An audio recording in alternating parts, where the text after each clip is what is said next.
God here. And it's football season. And it's like 100 degrees outside. Sorry about that. Welcome to Season 4 of Gods of Odds, hosted by two of my favorites, Brad Hoyseth and Dave Daba. Welcome to the Gods of Odds. It is a week number 18 of your National Football League season.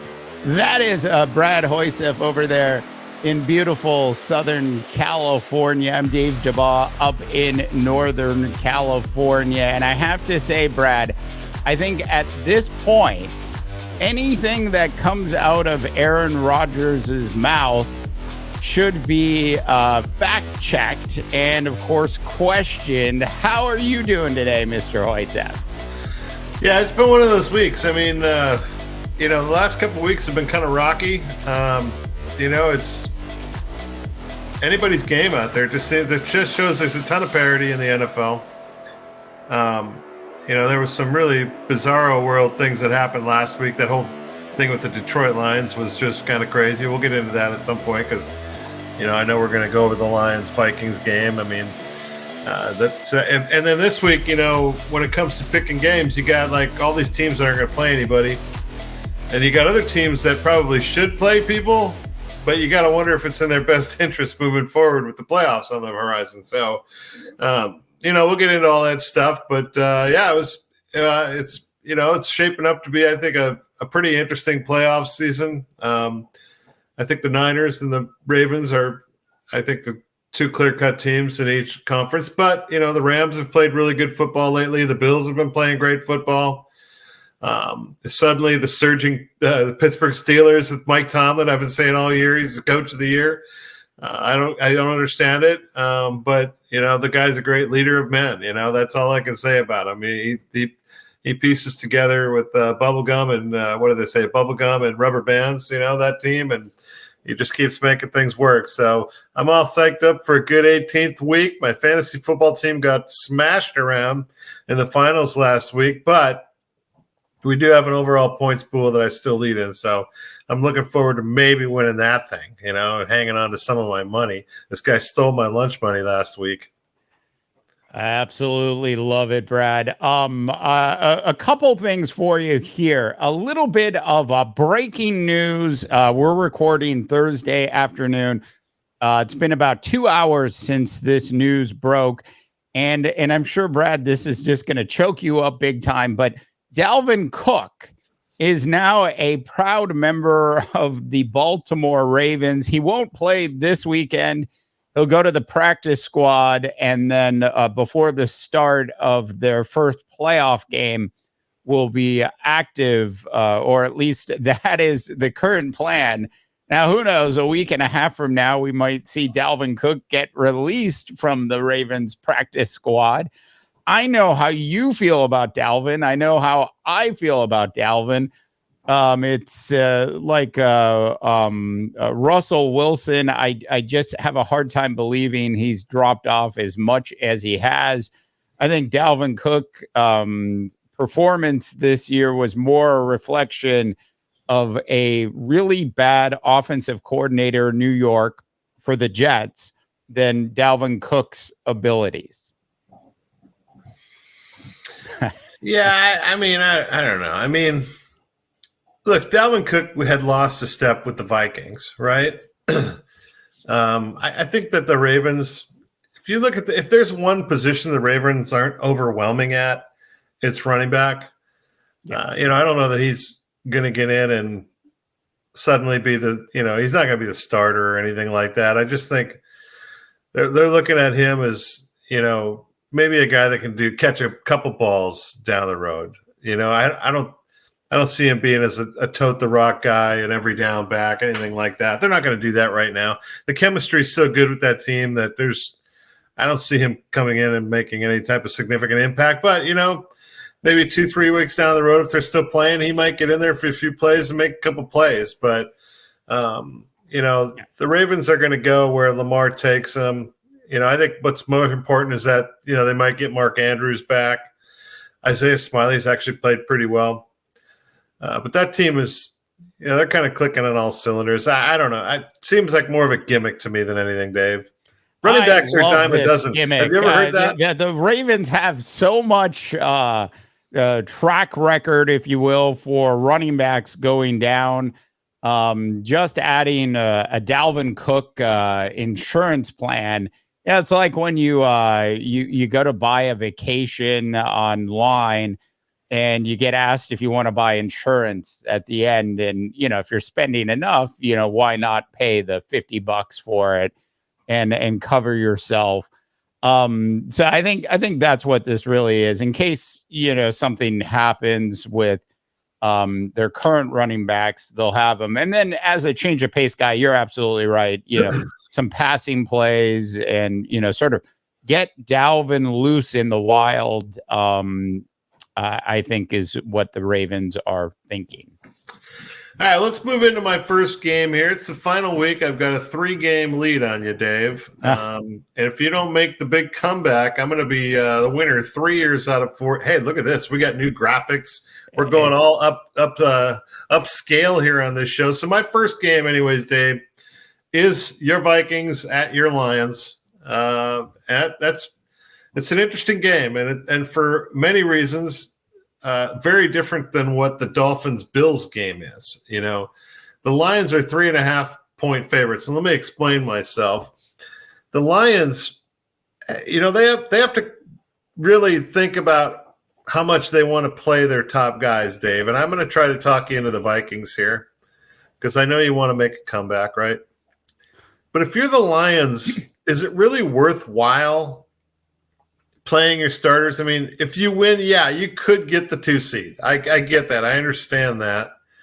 But at the same time, you could get injuries. If Amon-Ra St. Brown goes down, you'd be kicking yourself, right? And really, in order to get that 2 seed, they need to have a lot of help aside from beating the Vikings.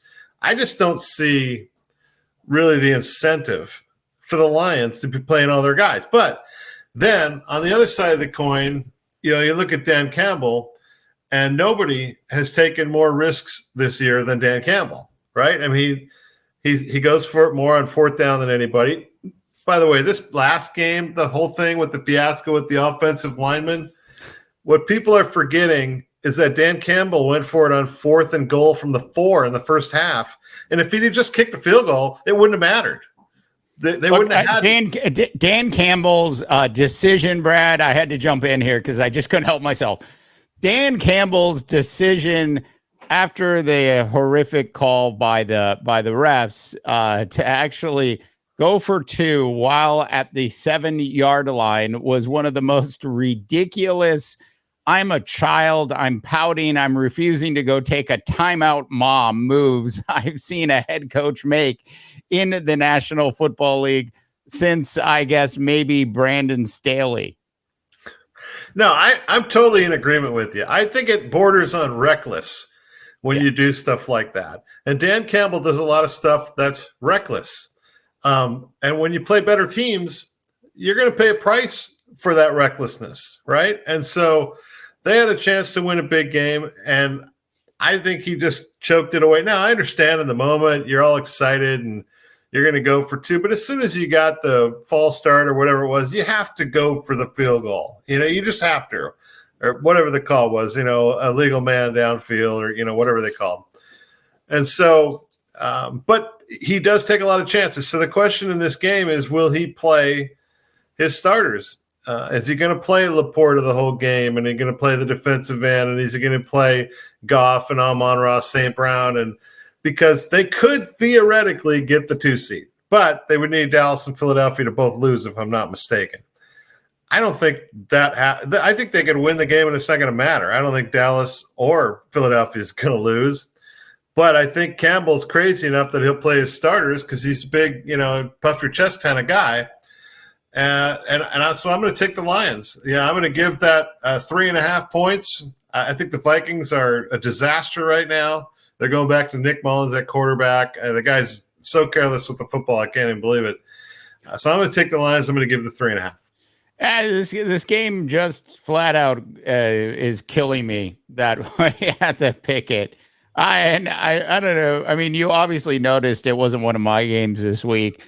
I was hoping you'd do an over under on it, which of course you didn't do.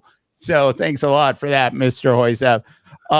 Because it's a total enigma game for the Vikes this week, and I have to say, Brad, I don't know what really the Vikings are going to do in this. I do know that Kevin O'Connell 2 days ago had a press conference, and Kevin O'Connell looked like he didn't even bother putting a baseball cap on.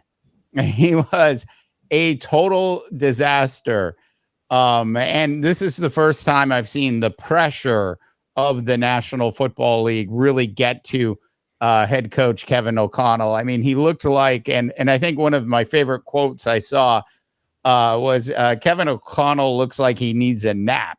And as a fellow person that enjoys a good nap every once in a while, Brad, they absolutely were accurate in his performance during that press conference. The pressure of this season not having Kirk Cousins there has really done in O'Connell at this juncture.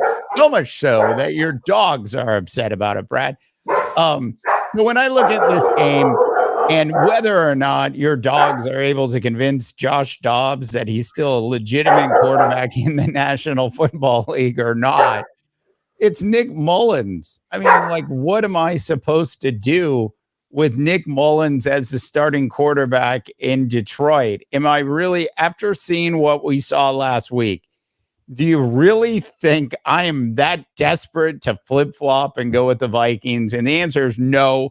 I'm going to stick with the Lions in this game, and it completely pains me. I think the bigger question I have for you, Brad, is 2 years ago when they hired Kevin O'Connell, did they make a mistake when they had Jim Harbaugh in their headquarters offices a couple times before they decided to go with O'Connell? Yes, that's my quick answer. It was a mistake. Look, everybody was praising O'Connell last year when he won all the close games. I said, look, those things they can go completely 180 the next year. And that's exactly what's happened. Look, they've made significant strides on the defensive side of the ball, the Vikings. They really have. But let's put out another fact out there, Dave. Kirk Cousins was 4-4 this season. That was with Justin Jefferson. Josh Dobbs was 3-2 without Justin Jefferson. The rest of those guys were 0-3. I'm not going to sit here and say Josh Dobbs is the quarterback of the future or anything. But I thought it was silly that they went away from him 3 weeks ago for Nick Mullins, who's as careless with the football as any quarterback I've ever seen, or Jalen Hall, who probably doesn't deserve an NFL uniform. I don't know. I think the Vikings would make the playoffs if they had Josh Dobbs as their quarterback all the way. I really do. Now, he's not great. And people are going to complain that, yeah, he hung Jefferson out to dry. We don't know, really. It was a timing pattern. It was a crossing pattern. Maybe Jefferson was a half step late. We don't know. But he gave them the best chance to win at the time. Teams finally figured out, just got to contain him, keep him in the pocket. And the Vikings couldn't protect him. He got killed his last game and a half he was in there. So and he looked bad. There's no doubt. He's not a great quarterback, but O'Connell, I think, really choked on that particular case. He had a plan at the beginning of the year. Mullins was going to be the backup, and I think he felt like he had to go to him at some point if Dobbs failed. But I think he severely over predicted the abilities of Nick Mullins. Let's put it that way, because I think we found out he just can't play in this league. So Brad, a quick question for you about one of my favorite days of the week, which is Taco Tuesday. Next Tuesday, after Jim Harbaugh wins or loses the college championship game, do the Minnesota Vikings actually go ahead and make a call to Jim Harbaugh? nobody's talking about this, but I have to believe in the room, the Wilfs are thinking about it. Yeah, I don't know. I mean, I think, you look at Kevin O'Connell's overall record and the improvements on defense. I don't think they've quite gone down that road far enough yet. I mean, he did show an incredible knack to win close games last year. I thought it was, it's tough to do that. But he showed some growing pains this year. He got a little arrogant. And, I thought Flores did a great job. And so, I didn't think the Vikings had any chance of making the playoffs this year with the way the defense was. So to have them really playing for something the last couple of weeks of the season, I thought was, some would even say maybe, that they overplayed a little bit, really. But I don't think Jim Harbaugh is coming to the Vikings during the offseason. I think it would be nice, but I don't see it. Yeah, I think if Harbaugh lands in the National Football League, it's going to happen when the Spanos family finally decides to actually pay for a head coach. I mean, think you get what you pay for with Brandon Staley. Yeah, I think if Jim Harbaugh comes to the NFL, it's going to be to a good organization and a good team. He's going to want something that is playoff ready, right? Because he does nothing but win, right? But I think his days of Brad, if you want him to go to a good organization, then it wouldn't be the Chargers, right? No, I don't see him going to the Chargers, but if suddenly Shanahan got a job in college, I could see Harbaugh coming back to the 49ers. I mean, that wouldn't surprise me, right? But something like that. But I don't see him going somewhere where he's got to rebuild it again. He's done that a number of times. I think he's pretty set in Michigan right now. He's getting paid a lot of money. Yeah. I think if they win there, they'll be forced to up his contract. One of those things. But I have a sense I'm going to go with the quarterback in that game, by the way. I'm going to take Washington to win that game. Nobody's really taken Washington, west of the Mississippi. And, Michael Penix Jr. Looks like, he really looks like the quarterback of my first game that I'm going to cover here in a sec, which is the Houston Texans quarterback from the Ohio State University. He absolutely sort of reminds me of him. We've got the Texans heading into, I almost said Baltimore, into Indianapolis. At the Colts go the Texans. The Texans are actually favored by a single point in this game. We covered the Vikings game so in depth that I'm not going to get into too much detail here, Brad, other than to say I think the Texans defense is better than the Colts defense. I like CJ Stroud in his rookie year with an opportunity to go ahead and fire the Gardner. And I think that this is going to be a Texans victory, not by a lot, but they'll certainly cover the point. I think it's a close game. I would never pick this game if I was choosing games, but I'm going to go with the home team here. Houston has not been nearly as good of a road team as they've been at home, I don't think. CJ Stroud, for as great a year as he's shown some kinks in the armor in the last 6-8 weeks. He hasn't been quite the same guy. I remember when he had that big long streak at the beginning of the year, he didn't throw an interception. Those days are long gone now. He's been christened as an NFL quarterback with a few interceptions. I'm going to go with the Gardner. I think the Gardner makes plays. He's a player, one of those great junior college guys, Gardner Minshew from Northwest Mississippi Community College. So I'm going to take Gardner Minshew, and I'll take that point. You're like one of 10 people in this country that knew that.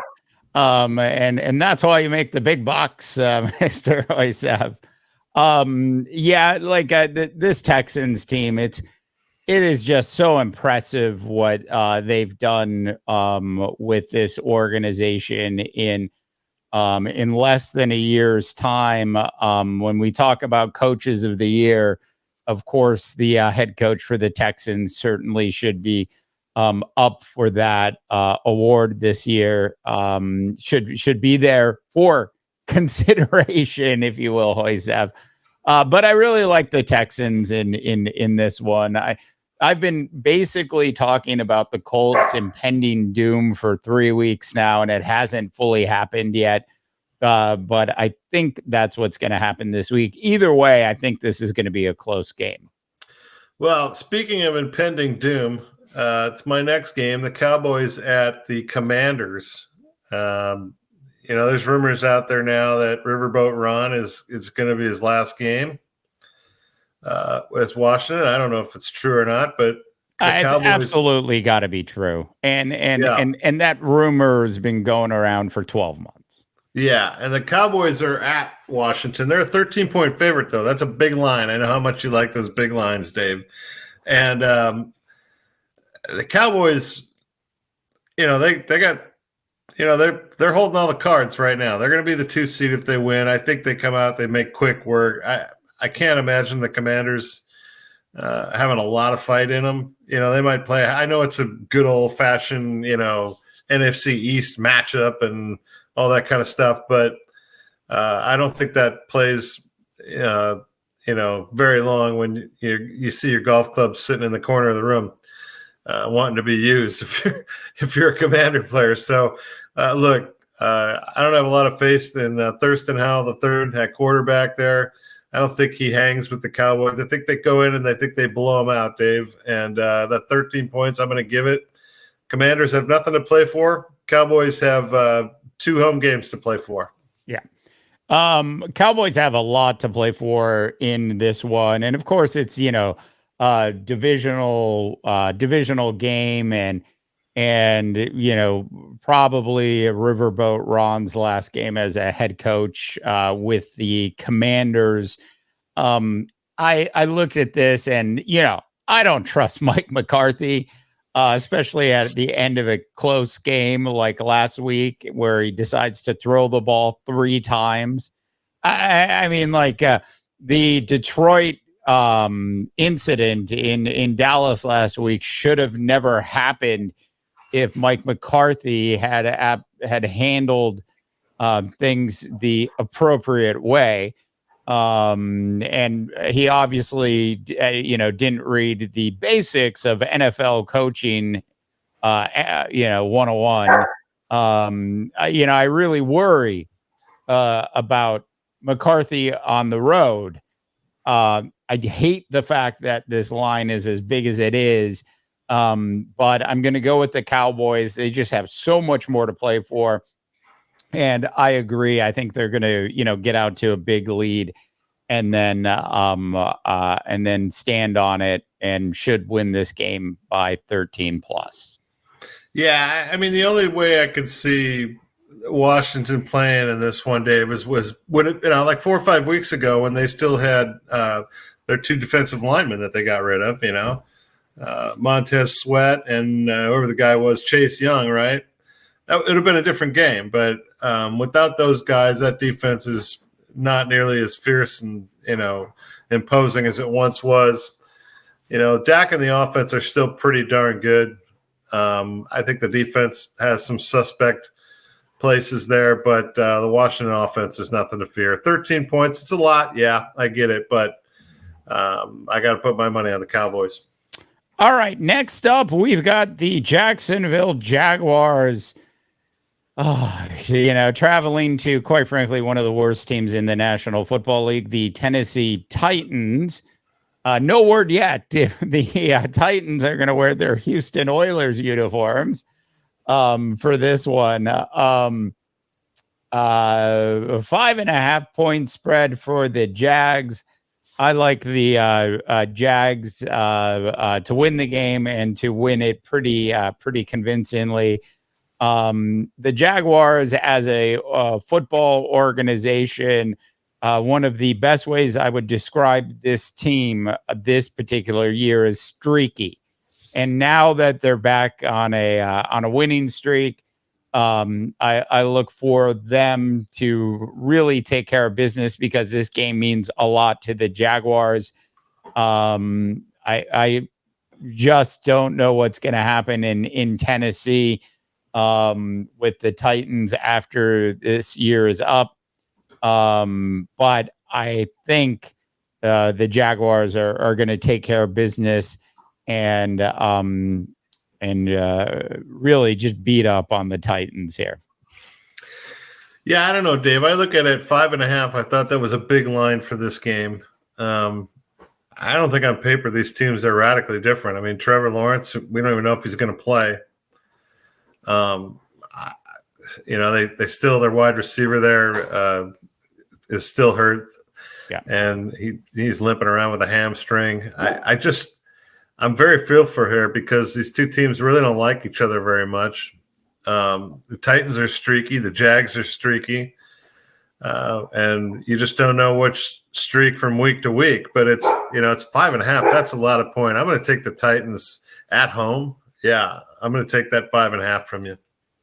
I think Ryan Tannehill as of right now is going to be the starting quarterback. So I'll give you one more opportunity to flip-flop, Brad. I'm taking the Titans, Dave. All right. I'll go to my next game. I played an over-under. It's the Rams at the Niners. And the over-under was 41 on this. And I just don't see either of these teams playing anybody, Dave. I don't think Stafford's going to play much. I don't think the running back. I'd be surprised if they risk injury to Puka Nacua and some of these guys. I mean, both these teams are kind of locked into their spot. There's really not a lot to pay for. I mean, they've already said McCaffrey and Purdy aren't going to play. I can't imagine George Kittle's going to play. 41 seems like a hard number to get to with Sam Darnold facing whoever the Rams are throwing out there. I'm going to go the under on this one. To me, I thought this was one of the easier games of the week. I think the Rams are actually starting Carson Wentz in this game.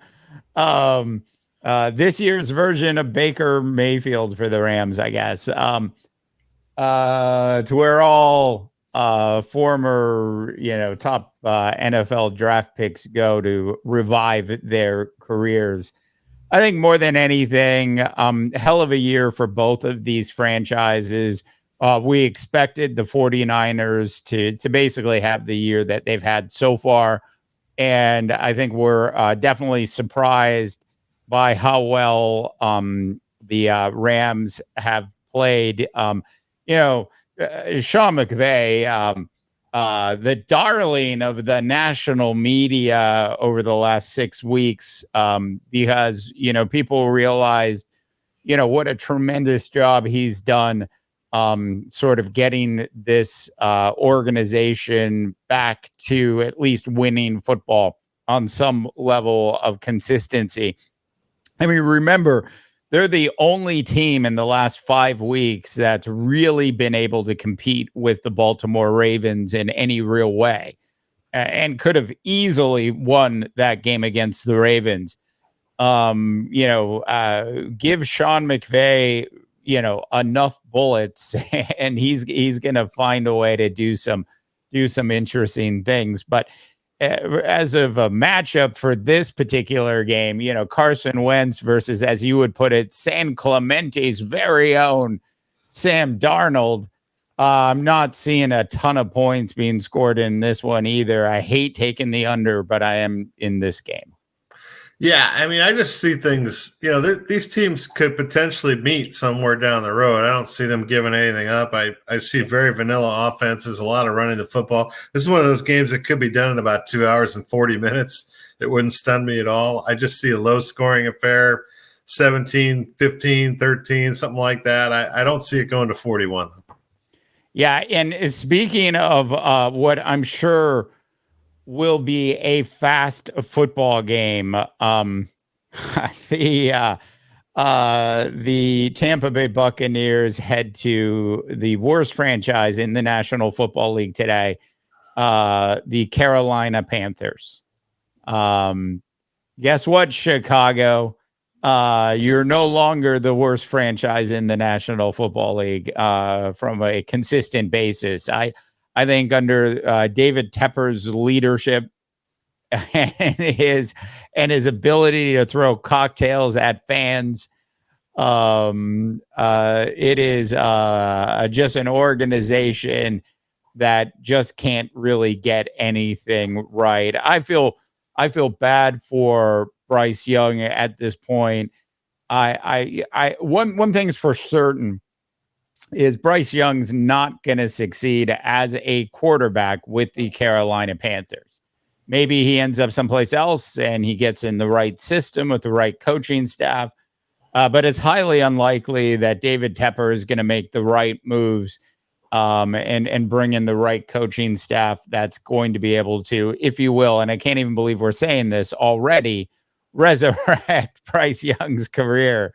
I mean, it's amazing that I'm about to say you let Baker Mayfield just walk out the door, David Tepper. Is unbelievable. Bucs are favored in this game by, I believe, 4.5. I'm going to take the Bucs. Dave, if the Bucs win, they're in, right? Yes. Yeah, I'm taking the Buccaneers. Look, they looked terrible last week. Horrible. I mean, that was an awful performance. Terrible. Absolutely terrible. They made the Saints head coach look like he deserves his job, and that's hard to do. Mean, Baker Mayfield regressed about 80% last, so he was terrible. But Saints can play some defense. The Panthers aren't nearly that big of an obstacle. I get it. It's on a road game, and 4.5 is not like a field goal or something. But the Buccaneers have a lot to play for. I think they're going to want to show up and play hard and win that game, and look like a division champion. So I'm going to take the Bucs. I'm going to give that 4.5. Yeah, and if you were wondering, Brad, if I'm bitter about my Panthers pick last week, the answer is absolutely yes. I do want to point out, though, that I did call the Cardinals Eagles game correctly. Well done. Well done. Hey, my fourth game is the Bills at the Dolphins. And the Bills are 3-point favorites. And one team is on this trajectory and the other one is going in the opposite direction. I don't have to tell you who. It's the team that's favored is going in the right direction. That's the Bills on the road in Miami. And so, here's the point I was going to try to make at the beginning. I said the difference between the Lions and what Miami faces. Miami's got the chance to be a 2 seed and get 2 home games. I'm not sure it's worth it, Dave. Really. I mean, I think that's a team that needs to sit their guys. I mean, you got Mostert, who's still listed as questionable, hasn't practiced all week. You got Waddle, who's probably not going to play. They're just as beat up a football team as you can have. And if I'm the Dolphins, I know you don't ever want to give up on a divisional title, but I don't know what you win. If you get another guy or two hurt in that game, you win a division title. Yeah, you got the 2 seed, but you could be out in a hurry. I'm not sure it's really in their best interest to play all their guys. They're in the playoffs regardless. I'm sure you'd love to win it, but I think the Bills, the way they're playing right now, would beat them straight up with all their guys. So I'm going to take the Bills. I'm going to give the 3 points on the road. So going with the Bills in this game actually surprised me, Brad. The roller coaster ride that is Josh Allen. Like, we're both really going to sit here and trust the Buffalo Bills in this game. I know. Well, Xavier Howard. Didn't Xavier Howard also go down in that game last week for Miami? Yeah, I mean, I know Miami has a ton of injuries. They're being cloak and dagger when it comes to Waddle, honestly. Some reports are he's playing. Dave, I don't think anybody wants to see the Bills in the playoffs right now. I really don't. I don't think anybody wants to see the Bills in the playoffs right now. And I think this is one of those games where I'm sure I will text you at some point and say I regret not taking the Miami Dolphins in this one, but I love Josh Allen. I love being on his roller coaster with him. I hate roller coaster rides, especially the ones that go upside down. But that is what being a Josh Allen fan is all about. And, like they did not play really that good last week. And, if the Patriots had any quality offensive draft picks over the last 5 years, they probably would have taken down the Bills last week. So I so want to flip flop, Brad, and go with the Dolphins in this particular game, but I'm gonna hold. And take the Bills. Also, I believe it was week 4 or 5. The Bills absolutely smoked the Dolphins. I mean, it was not a close game. And that was back at the beginning of the year when they were both supposed to be kind of healthy and hitting on all cylinders. And at that point, the Bills kind of went downhill after that, and the Dolphins went uphill. But since then, they've completely reversed course. And, the Bills just seem to be – they got a running game suddenly. Yeah. They got rid of their offensive coordinator, Ken Dorsey, what, about 5 weeks ago? They look like a different team. Yeah. They absolutely have a running game. And I think that the concerns around Diggs are still real with this particular team, and how it's all going to play out at the end of the day with their running game. One thing that would concern me in this game is special teams. And if the Dolphins get a punt return or a kickoff return or somehow end up by 14 points, and then it's suddenly on Josh Allen's shoulders to bring him back, it's got to be a big game Gabe performance, not a Stephon Diggs performance. The chemistry, for whatever reason, there is basically gone at this point.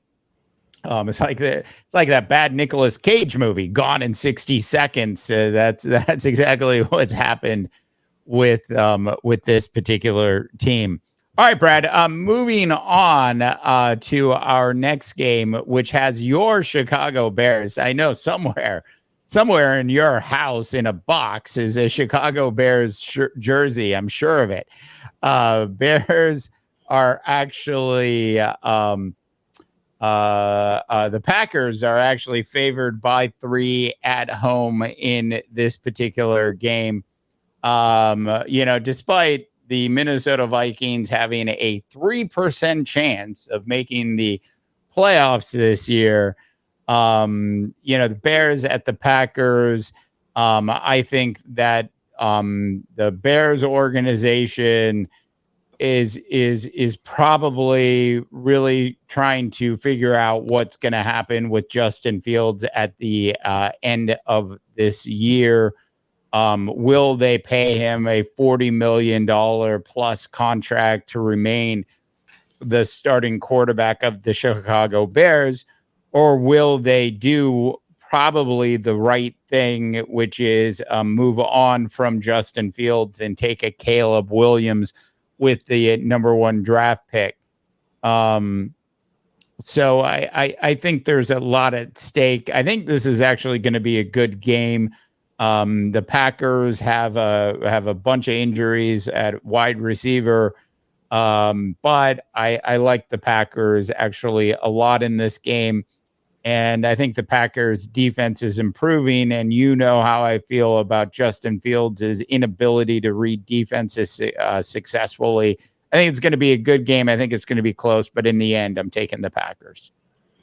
I'm going to go Bears, Dave. I think the Bears are the best team in the league the last 2 years when they have nothing to play for. And for some reason, Eberflus continues to get these guys to play hard at the end of the year.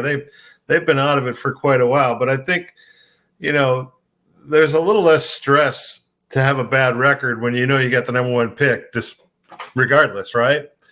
And so the Bears are going to have 2 good picks. I think they want to finish strong. It's contract year now for Justin Fields. It's the 3rd year. The Bears have got a big decision to make there. So, he wants to play well. DJ Moore is a veteran that wants to play. I think all these guys are going to play, Dave. That's what scares the heck out of me if I'm a Packer fan. I'm going to take the Bears, and I'm going to take the 3 points on the road. Chicago, I think, has consistently been a better football team over the last 4 or 5 weeks. Yeah, I mean, they've across the board, their head coach. While I've ripped on him numerous times over the last 2 years, I think has done a really nice job with this team over the last 10 weeks. And I think he's earned the right to come back as their head coach next year. There's the whole Jim Harbaugh waiting in the wings factor as well in Chicago. So I think, that's also a little bit at play there. Justin Fields, I actually really love this kid. Love his arm strength. I just think he needs to be in a system with a offensive head coach that really understands how to use his strengths and weaknesses appropriately for that team. And he's not going to get that in Chicago. Believe it or not, I think one of the best things for Justin Fields would be a trade between now and draft day, and let him go someplace where there's going to be an offensive-minded head coach that can really use Justin Fields. If you look at the stats and you look at his stats over the last 5 weeks, they're quite frankly really not that impressive, except for the wins. So it's just not. It's just not working out in Chicago for Justin Fields at this point, and it would be easy to be fooled by the wins, but not pay attention to the statistics and as well as just the simple eye test. Yeah, I don't know. I think the kid is a great player. I think he's in a bad system.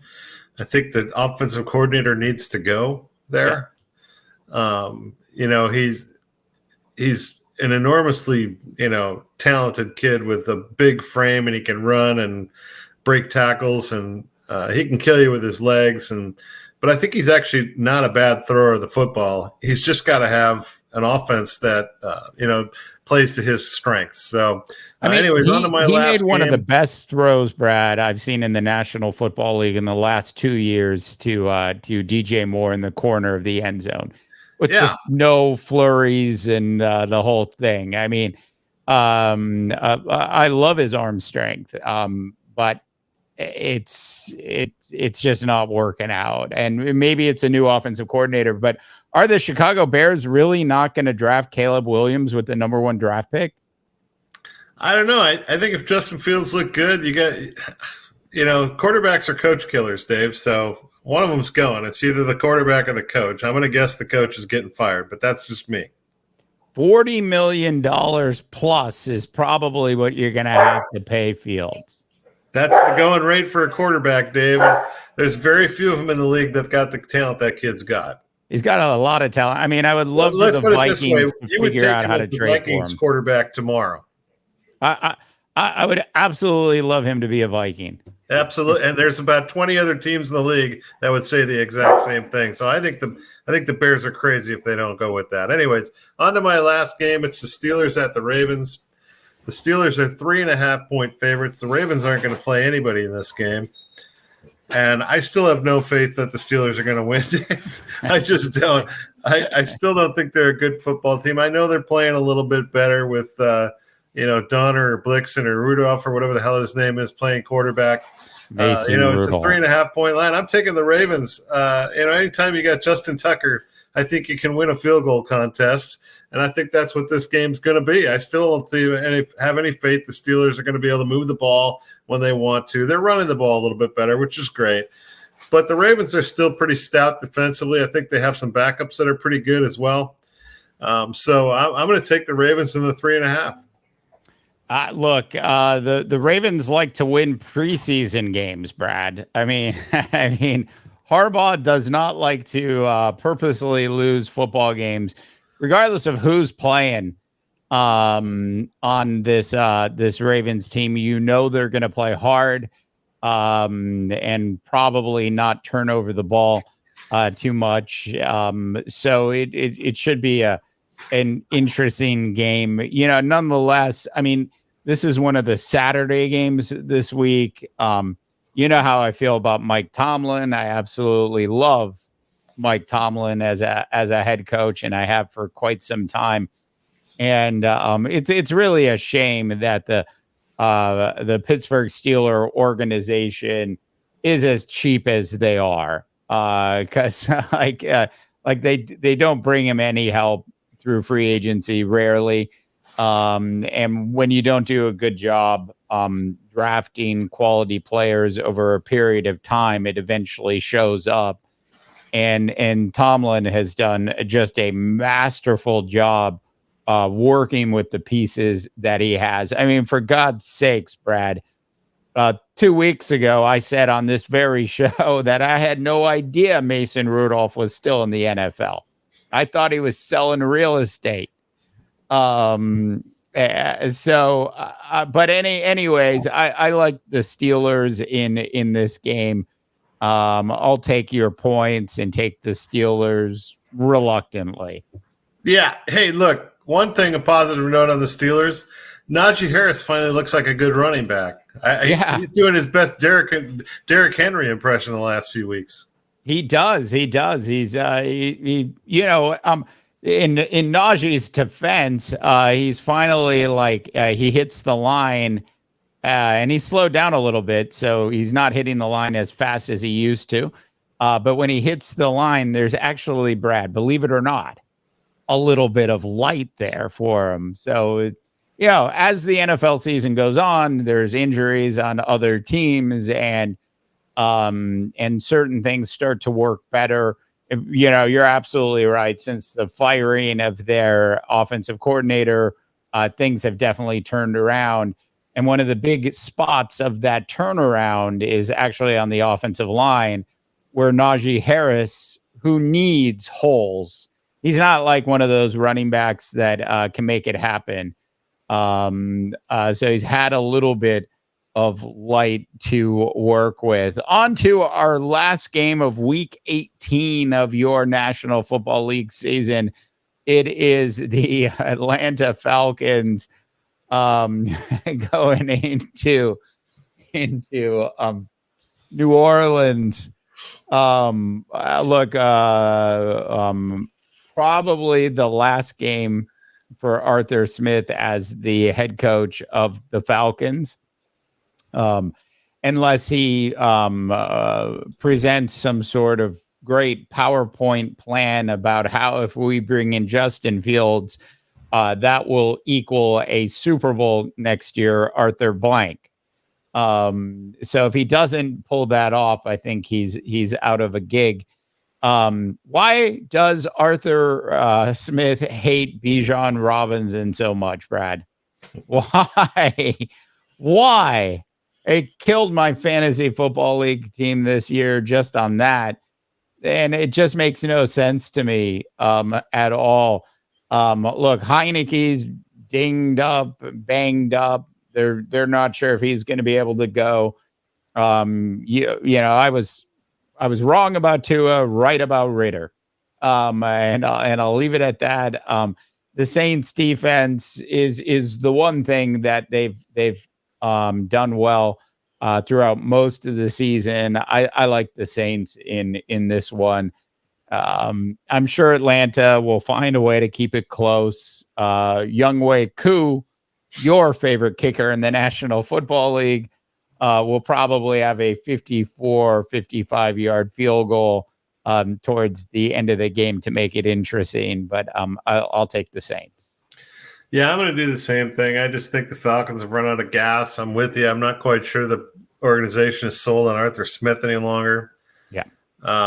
Saints are playing, better football. I mean, they looked really good against the Buccaneers last week. That defense was pretty stout.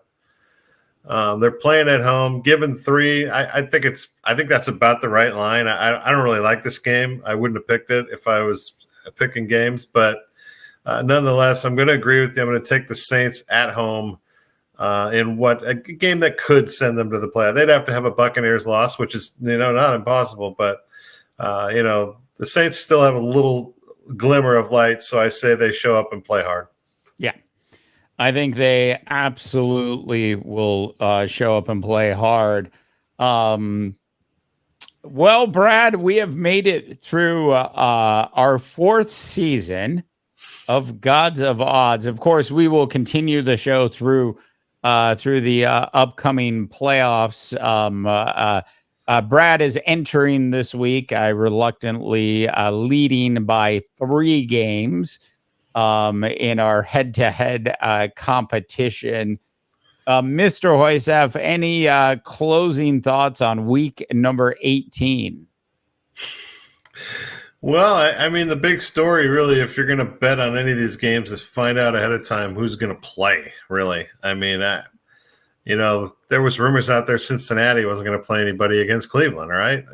But, Jamar Chase is practicing. He's full practice today, first time in a couple of weeks. He says he's playing. So, we didn't put that game on our schedule this week, but, Cleveland's not playing anybody, the Rams and the 49ers, we all kind of know that. But I think the biggest mystery is both in Detroit and in Miami. What are those two teams going to do?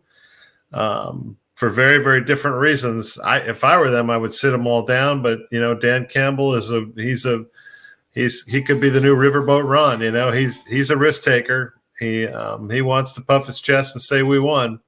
He's a competitor, all those kinds of things. But I'm not sure it's in his best interest to play his guys. And in Miami, they could get the 2 seed. But I'm not. If you go into the playoffs as a 2 seed and you don't have anybody left to play, to me, I fail to see how that's a win, right? So, if I'm the Dolphins, I'm sitting down Tua, I'm sitting down Mostert, I'm sitting down Hill, I'm sitting down Waddle.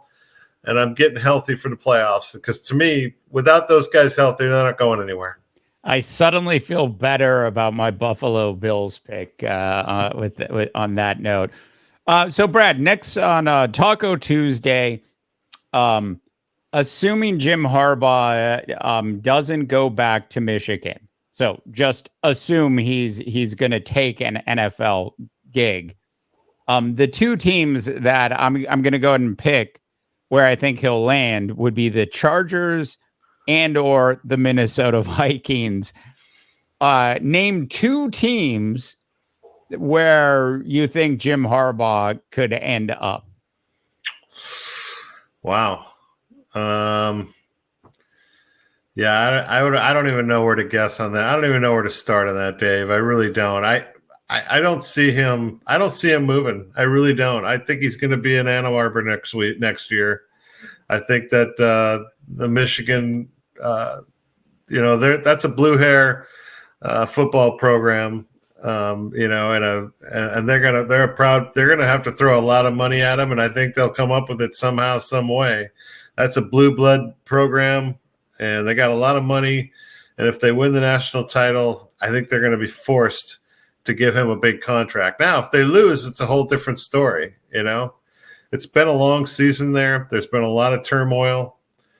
All the things that happened to them during the season where he had to sit out 3 games, all that kind of stuff.